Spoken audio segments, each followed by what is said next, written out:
ಸಮಯಕ್ಕೆ ಗೌರವವನ್ನು ಕೊಡಲಾರದವನು ದೇವರಿಗೂ ಗೌರವ ಕೊಡೋದಿಲ್ಲ. ಸಮಯಕ್ಕೆ ಮೊದಲು ಗೌರವ ಕೊಡಬೇಕು ಮನುಷ್ಯ.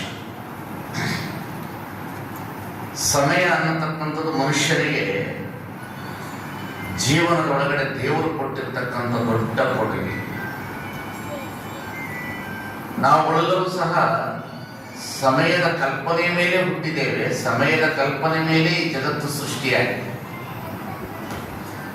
ಸಮಯ ಅನ್ನತಕ್ಕಂಥದ್ದು ಇದೆಯಲ್ಲ, ಅದಕ್ಕೆ ಬಹಳ ದೊಡ್ಡ ಗೌರವ ಕೊಡಬೇಕು ಜಗತ್ತಿನಲ್ಲಿ. All time not hour times. ಎಲ್ಲ ಸಮಯವೂ ನಮ್ಮ ಸಮಯವಲ್ಲ.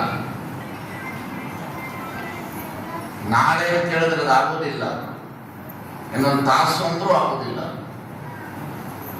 ಸಂದರ್ಭಕ್ಕೆ ಬದ್ಧತೆ ಇರ್ತಕ್ಕಂಥದ್ದು ಯಾವುದಾದ್ರು ಮನುಷ್ಯನ ಜೀವನದಲ್ಲಿ ಅವನು ಬದುಕನ್ನು ದೊಡ್ಡದಾಗಿ ಮಾಡಿಕೊಳ್ಬೇಕಿತ್ತು ಅಂದ್ರೆ ಸಮಯಕ್ಕೆ ಗೌರವ. ಸಮಯ ಅಂತಕ್ಕಂಥದಕ್ಕೆ ಬಹಳ ದೊಡ್ಡ ಗೌರವ. ನಮ್ಮ ದೇಹದ ಒಳಗಡೆ ಸಮಯ ಅಂದ್ರೆ ಏನು ಅಂದ್ರೆ, ನಮ್ಮ ತಂದೆ ತಾಯಿ ಯಾವ ಸಂದರ್ಭದಲ್ಲಿ ಮದುವೆ ಆಗುವುದು ಒಂದು ಸಮಯ. ನನ್ನ ತಾಯಿಯ ಗರ್ಭದಲ್ಲಿ ನಾನು ಯಾವಾಗ ಅಂಕುರ ಆದೆ ಅನ್ನೋದು ಒಂದು ಸಮಯ.